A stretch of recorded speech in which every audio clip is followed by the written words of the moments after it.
Hello friends, I saw a video today of a Caucasian lady who made a video on anti-black racism in China that is growing recently because of this coronavirus.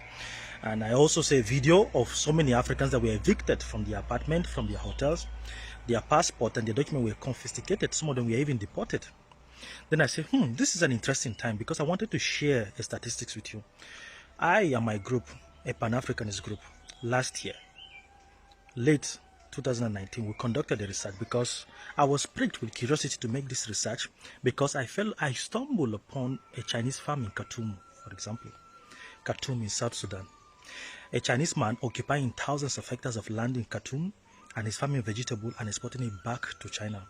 As I'm talking to you, Google, just type it now, the Chinese farm in Khartoum. You'll see it. Just Google it. So before I do that, let me just give you a few statistics, okay?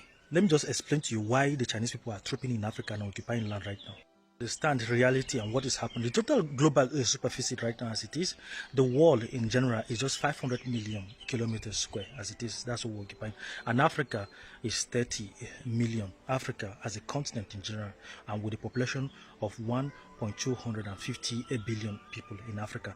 Then the US, for example, is 9 million square kilometers. Canada too is 9 million. China is 9 million. India with almost 353 billion people have at least superficie of 3 million square kilometers. So as you can see, Africa is even large. Africa as this is even larger than Russia itself. Russia has 17 million kilometers square, okay, in superficie. So think about all these things. Now look at all the land apportioned to different parts of the world. Africa alone has 60% of the world most arable land. I'm telling you that the total superficie is 500 million. And Africa has 60% of the world most arable land. Now, what is the Chinese agenda? The Chinese agenda is that they are going to send millions of their people. As I'm speaking to you right now, they have occupied hundreds of land, thousands of hectares of land in Africa.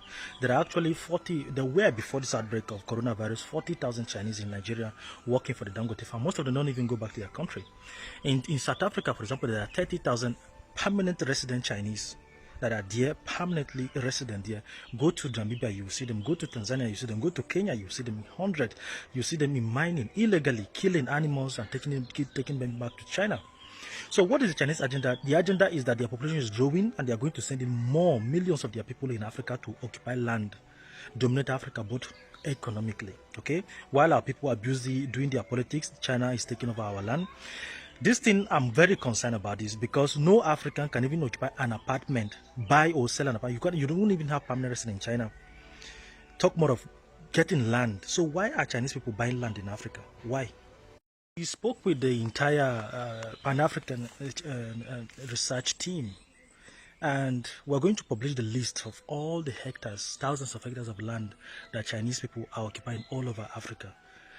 As I'm talking to you right now, one of our contacts is sending information about the Chinese poultry farm in Ogun State in Nigeria. Okay, another one again is occupying at least 58,000 hectares of land in Namibia. They are farming there, sending it back to China, sending it back to feed their people. But an African cannot even occupy a single, just ordinary apartment in China, we cannot even occupy.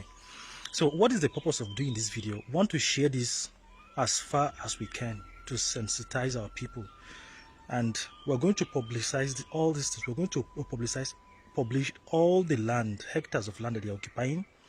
We're going to mount pressure on the AU and all the African leaders through our activism. We'll mount pressure on them to start watching closely these Chinese people.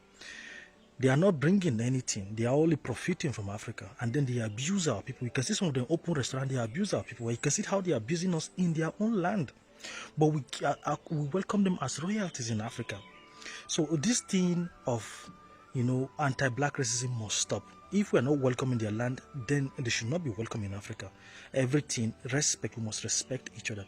This is the objective of this video. So I'm counting on you to share this video far and wide. We're going to get relevant authority. We are already organizing our members all over. We're going to publicize all the thousands of hectares of land they are occupying in Africa and pressure every single government. They must check them. And right now, I'm calling upon the governor of Ogun State. That Chinese poultry farm, you must check these people. You have to check them. They are now farming poultry. They are even farming sorghums. I saw it. Some of them are even farming watermelon and sending it back to China. Some of them even have fish ponds there. But in our own land, we welcome them as residents, but they hate us in their own land. Why is that?